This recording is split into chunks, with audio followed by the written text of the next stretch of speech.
Joe Pizarchik, Office of Surface Mining Reclamation Enforcement Director under the last administration. I am here with Glenn Manahan. We're standing in the channel of Spring Run that has been adversely affected by abandoned coal mines located further up in the watershed. Glenn, could you tell us a bit more about what we are experiencing here? We're here in the stream bed, and as you can see, we're standing in the bottom of the stream, but we're not really in the bottom of the stream because we're actually 5 feet above the channel of this stream. All this debris, all this silt, coal silt, is washed down from the abandoned mines, the strip mine, the Lower Run mine fire. There's a number of places where this is coming downstream. It picks up trash along the way, brings it here. When it hits this culvert, it backs everything up, the silt deposits out, and the trash floats. And we did a cleanup here, a community cleanup last fall. We took over 3 tons of trash just out of this little area here in a little over 3 hours.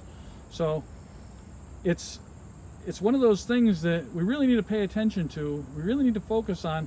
This isn't something that's a highly visible project. We're out here in the woods. It's a small culvert under an abandoned rail line. Doesn't look like much. Probably not a high priority in the sense that they talk about it for funding, but we can't go any further as a community. And we've had a tremendous outpouring of community support to do these cleanups. The next step is really important. That's being able to come in here, get this sediment out of here, and get the stream bed restored, get the flow going.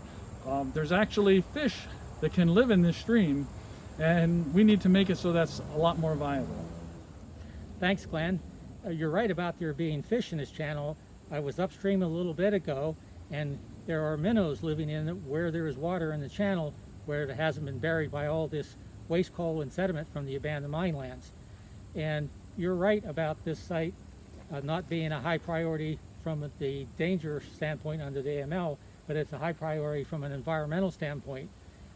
Could you tell us a little bit more about what you think it would take in order to get this stream channel restored, as well as the drainage area outside of it, to prevent the sediments and other debris and waste coal from washing into it? So what we need to do is we need to not only reauthorize the AML, renew it, but we need additional monies too to attack problems like this that are not super high priority, but they're a high priority to the community. Just about 200 yards over behind me is the Mayflower section, Mayflower Apartments in the city of Wilkes-Barre. It's a very vibrant community.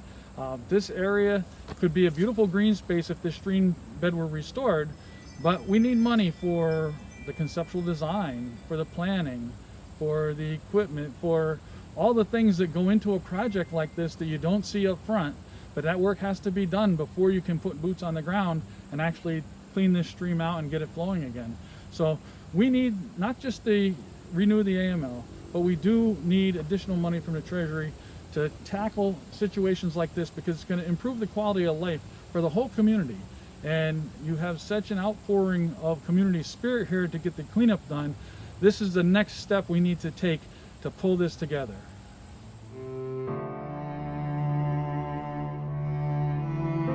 The AML funding is scheduled to end. Congressional action could extend funding through 2036.